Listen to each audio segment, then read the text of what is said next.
Welcome to classes by Inspire Physics. Today we are going to see the diffraction pattern, the single slit diffraction pattern. In the previous class we have seen what is single slit diffraction. If you have a small slit and through the slit light rays pass and it fall on a screen. At the center of the screen we have seen a bright portion that is known as central maximum. Then on either end of the central maximum what we are getting is a dark region. So on the screen we are getting a big sized patch of light that is called the central maximum. On either side of central maximum what we have seen dark points due to destructive interference. And at the center there is constructive interference.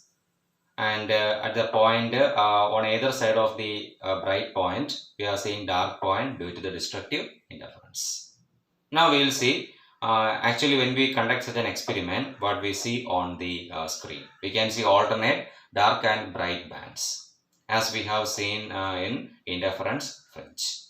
Okay, so this is the arrangement. We have the slit. These two are two obstacles. And this is a slit region having a width A. So through the slit, the light rays pass straight, parallel light rays. These parallel light rays at the point O, secondary wavelets from these two points A and B. Each point on this wavefront act as source of secondary wavelet. If you consider two secondary wavelets from A and B, wavelets reach at the point O. Then the path difference from A and B will be 0. Since the path difference is 0, the point O will be a bright point, and we can say there is constructive interference taken place. Now when we go to another point, let it be P1, and this distance is x. What happens is the light rays at the edges of the obstacle, the waves at the edges of the obstacle undergo diffraction. They bend upwards through an angle θ1. This angle is θ1, this is also θ1. So they will bend up through an angle θ1. This angle is called the angle of diffraction or diffraction angle. Then after diffraction they reach at the point P1. Now we will find the path difference between the wavelets from A and B by drawing a vertical line. This length will be the path difference. We can mark it. We have marked in the previous class as Bn. So if Bn is the path difference, we have seen the equation for Bn. What is the equation? We have shown that the path difference Bn is equal to A sin theta. This is a general equation. Okay, A sin theta. What is A? A is the width of the slit and theta is a diffraction angle. Now we have shown that sin theta nearly equal theta, or Bn is equal to path difference equal to A into theta. That we have seen in the previous class. Okay, now at this point what happens is the path difference. Let us choose the path difference between the wavelets from A and B. Let it be lambda. Path difference is lambda. So path difference between the wavelets from A and B is lambda. Then between wavelets from A and C, the middle point from between A and C, if we consider two wavelets from A and C, it will be lambda by 2. Between C and B, it will be lambda by 2, because from between A and B it is lambda path difference. Then between A and C will be lambda by 2, C and B also will be lambda by 2. Okay. So since it is lambda by 2 path difference, there will be destructive interference at the point P1. The point P1 will be a dark point. And what is the condition we have written? A θ1. Let θ1 be the angle of diffraction. A θ1 is equal to lambda. Lambda means 2 lambda by 2. We can express in this manner also, 2 lambda by 2. Then what is θ1 in this case? Lambda by A. This is called the first secondary minimum. So this is called the central maximum. This is called the first secondary minima, means it is dark. That's why it is given the name minima. Minimum intensity, or we can say first secondary minimum. Okay. Now we need to consider other points. Okay. So we have considered path difference lambda. Next what we will consider? We will consider path difference 3 lambda. We have considered 2 lambda by 2. Next we will consider 3 lambda by 2. Okay. Let us choose another point P1 dash here. Little above the point P1. Now at the point P1 dash, wavelets from A and B can reach, but the angular diffraction is slightly more. When you make a straight line to P1 dash from here, you can see that, this is a straight line to P1 dash. If you draw the vertical line, we can see that this is the angular diffraction. and this angle I mark as theta 1 dash. So definitely theta 1 dash, this is theta 1. This is theta 1 dash. So theta 1 dash is more than theta 1. So angle of diffraction increased. Then what we are considering is the path difference. We consider 3 lambda by 2 at the point P1 dash. Then what is theta 1 dash? Theta 1 is equal to 3 lambda by 2a. Now there what happens at the point that we are going to see. So we have a P1 dash, the point P1 dash. We know that path difference between the wavelets from A and B to the point P1 dash at an angle of diffraction theta 1 dash. What is the path difference? 3 lambda by 2. So this is the slit having same width smaller. The width is not changed, the same width is smaller. The region from A to B, the wavelets on extreme end are A and B. Then on this region we can split into 3 halves. First half, second half, third half. A to C1, then C1 to C2 and C2 to B. So the path difference between wavelets from A and B, it is 3 lambda by 2. If we equally divide into 3 portions, between A and C1, what will be the path difference? It will be lambda by 2. Between C1 and C2, what will be the path difference? Lambda by 2. Between C2 and B, it will be lambda by 2. So the total path difference between wavelets from A and B is 3 lambda by 2. Then between A and C1 will be lambda by 2. C1 and C2 will be lambda by 2. C2 and B will be lambda by 2. Now what happens is, now in this region, if there is a source x1, we can find another pair. For this we can have a pair. We can have another source x2. This will form a pair. The path difference between the wavelets from x1 and x2 can be lambda by 2. Because from A to C1, if the path difference is lambda by 2, then from x1 to x2, that also can be lambda by 2. We can find many pairs in this in these two, from between A and C2. Between the source A and C2, we can find many such pairs. So for these pairs, when they interfere at the point P1 dash, what will be the path difference between the secondary wavelets? It will be lambda by 2. So they destructively interfere. So from this region, there will be destructive interference. So they will cancel. Now for the third portion, between C2 and B, we cannot find any pair on the other side having a path difference lambda by 2 because these already cancelled. So what happens is, from this region, the light will reach at the point P1 dash without undergoing destructive interference. So the light rays will directly reach here. We will get some brightness here, not exactly bright, because at the center, all the wavelets from the slit region has reached here. We have got the brightest point. Here what happens is, this is the width of the slit. Here we can say only from this portion light is reaching here. Or specifically we can say 1/3 portion of the slit is reaching at this point P1 dash. So it will be a bright point, but brightness will be 1/3. It will be less compared to this point O. Okay. So this point is called the first secondary maximum. It's a bright point, that's why it's called the first secondary maximum. So the point P1 dash will be first secondary maximum. Now we'll consider next one. So we have considered for initially 2 lambda by 2 path difference, point P1. P1 dash we have considered 3 lambda by 2. Now we can consider 4 lambda by 2. Okay. So P2. Next point is little above P1 dash, it is P2. So P2, we will see what happens at P2. So we have seen P1 is dark point, P1 dash is bright point. Now P2. Now we will see what happens there. At P2, what is the path difference between wavelets at P2, at this point P2? The path difference we consider 4 lambda by 2, means 2 lambda. Okay. So at the point P2, we can see here, we have a path difference 4 lambda by 2 between wavelets from A and B to the point P2. Path difference is 4 lambda by 2 means 2 lambda. Okay, we can divide lambda by 2 each. Likewise, from A to C1, C1 to C2, C1 to C3, C3 to B. Here lambda by 2, lambda by 2, lambda by 2 and lambda by 2, 4 lambda by 2. Okay, now consider first half between A and C2. We can find many pairs of sources of secondary wavelet.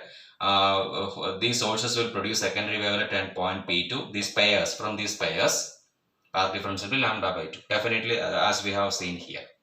Likewise, from region A to C2. Here also we can see from region A to C2, there are many pairs of sources having path difference. Sources of wavelets where path difference is lambda by 2. I have given an example, x1 and x2. Okay, because from A to B it is 2 lambda. From A to C2 it is lambda. C2 to B it is lambda. Then from A to C1, half of middle of A and C2 is C1. Here we have a lambda by 2. Here we have lambda by 2. So they will completely cancel. Destructive interference. Now C2 to B, same thing happens. Between C2 and B, path difference is lambda. So between C2 and C3, path difference is lambda by 2. C2 and B, path difference is lambda by 2. Again, I have just shown 2 points, y1 and y2. y1 and y2, path difference between y1 and y2. So from y1 and y2 we have secondary wavelets. Path difference between these two secondary wavelets will be lambda by 2. They will destructively interfere. So from each and every point from between A to B, they are the secondary sources. They will produce secondary wavelets. From these secondary wavelets, waves interfere at the point P2 destructively. Okay, so it will be completely cancelled. No portion of light from any portion, no light from any portion of the slit reaches at point P2. So point P2, what it will be? Point P2 will be a dark point. Now this dark point is known as secondary minimum. First secondary minimum we have seen at P1. Now P2 is called a secondary minimum. Okay, so this is point P2. Now let us come to the next point. After little above after P2 we have P2 dash. You will see what happens at P2 dash. At P2 dash we have considered up to 4 lambda by 2. Next we can consider 5 lambda by 2. Okay, so the path difference is 5 lambda by 2. Now here you can see the angle I have taken is theta 2. This is theta 1, this is theta 1, then theta 1 dash, then theta 2. Now I choose theta 2 dash. For dark bands, I have taken the angles of diffraction theta 1, theta 2, theta 3 like that. Then for bright bands, theta 1 dash, theta 2 dash and so on. Now angular diffraction is theta 2 dash. This is more than theta 1 dash, theta 2 and theta 1 because this is a point. So when I join the point, join a line between A and P2, I find this is the angle of diffraction. So what is angular diffraction here? We can choose theta 2 dash, theta 2 dash. This is angular diffraction. This is more than these values. Now what is the path difference? It is 5 lambda by 2. So this is 5 lambda by 2. What is theta 2 dash? 5 lambda by 2a. Now what happens at the point P2 dash? At the point P2 dash what happens is path difference between wavelets from A and B is 5 lambda by 2. So we can divide into 5 portions. A to C1 lambda by 2, C1 to C2 lambda by 2, C2 to C3 lambda by 2, C3 to C4 lambda by 2 and C4 to B lambda by 2. So there are 5 lambda by 2. So between A and C2, we can find many pair like x1, x2. What is the path difference? It will be lambda by 2. From between A and C1 lambda by 2, C1 and C2 lambda by 2, we can find many pair between A and C2. So one pair is shown here x1 and x2. Similarly, we can find many pairs. So destructive interference. Again from C2 to C4, this is lambda by 2, this also lambda, we can find many pair. That is I have shown one pair y1 and y2. Here also we can show that it is destructive interference. But only for the last portion. So between A and C2 wavelets cancel, C2 and C4 wavelets cancel. What's the remaining region? C4 to B. That is 1/5 portion of the slit. So light enter through 1/5 portion of the slit. Now there is no wavelet. You cannot find any wavelet anywhere here having a path difference lambda by 2 because these already cancel. So from this portion light reaches at the point P2 dash. A little amount of light reach here. Here will be the bright point. So this bright point is called a secondary maximum. What is the path difference? 5 lambda by 2. Okay, so again at P2 dash what will you get? You will get a bright point. So on the screen what you will see, center will have bright point, then a dark point, then again a bright, again a dark, again a bright. So we will see a diffraction pattern. Alternate dark and bright bands are visible. but the central bright band is having maximum width and maximum intensity. Then for the next bright bands like so first secondary maxima, second secondary maximum, brightness will go on decreasing. And the reason is clear for you, because for these maxima, for this maxima, only 1/3 portion, you have seen here only 1/3 portion is contributing to the light. 1/3 portion of the slit. Light from 1/3 portion of slit is contributing to point V1 dash. Here only 1/5 portion. When you consider next one, it will be 7 lambda by 2. It will be only 1/7 portion. So the intensity of the bright bands from center goes on decreasing. Okay, first secondary maxima intensity will be less, then this will further decrease, and the decreasing continues. Okay. Now that's about single slit diffraction pattern, and about the width of central maximum that we have seen, it is 2x, that we have seen in the previous class. Width of central maximum is 2x, and what was the equation you have got? What is width of central maximum? If you consider P1 dash here, corresponding point we can find here also. This also will be x. Okay, what is width of central maximum? X plus x is 2x. We have shown that in previous class, 2d lambda by a. This is called the width of central maximum. Now we will see a graphical representation of intensity, variation of intensity with a distance. This is center. This is called the central maximum, having maximum intensity. What is the width? X, 2x. What is 2x? 2d lambda by a. Then this is first, this is the brightest point. This is first secondary maximum. This is second secondary maximum. So this is the central maximum, first secondary maximum, second secondary maximum. Okay, this is the first secondary minima. I'll just give a line. First secondary minima, second secondary minima, and so on. This is, what about this? This point is called a first secondary maxima, and this point is called a second secondary maximum. I'll just mark here. First secondary, what you call maximum. This is second secondary maximum. Okay, these are maximas. This is called a central maximum. Central maxima is having maximum width. Here width also goes on decreasing. Now what is this point? This point is called the first secondary minima. What about this point? This is called a second secondary minima. Okay, like this we can see a diffraction pattern on the screen. Now how can I express the general relation? So for the bright points, the values we have chosen are 3 lambda, path difference 3 lambda by 2, 5 lambda. So generally what we can write, a theta n dash is equal to n plus 1 by 2 lambda. And what's the value n? N is equal to 1, 2, 3. When you give n is equal to 1, you will get 1 plus 1 by 2, that is 3 by 2 lambda. First secondary maximum. If you give n is equal to 2, we will give 5 by 2 lambda by a, or 5 lambda by 2. This is second secondary maxima. For n secondary maxima, what is the equation? A theta n dash is equal to n plus 1 by 2 lambda. Or what is theta n dash? Theta n dash is equal to n plus 1 by 2 lambda by a. This is equation for angular diffraction corresponding to n the secondary maxima. Similarly for secondary minima. For first secondary minima, we have path difference 2 lambda by 2 or lambda. For second secondary maximum minima, we have 4 lambda by 2 or 2 lambda. Generally what we can say, theta n is equal to, or a theta n is equal to n lambda. N is equal to 1, 2, etc. When n is equal to 1, we will get lambda by a. N is equal to 2, we will get 2 lambda by a, and so on. So these are the angles of diffraction angles which can produce alternate dark and bright bands. Theta n corresponding to minima, and theta n dash corresponding to maximum. So on the screen, we will get a central bright band having maximum width. On either side, dark bands, again bright bands, again dark bands. So consecutive dark and bright bands will be produced. But width of these bands go on decreasing when we move away from the center. Okay, I hope that you understood the concept of single slit diffraction pattern.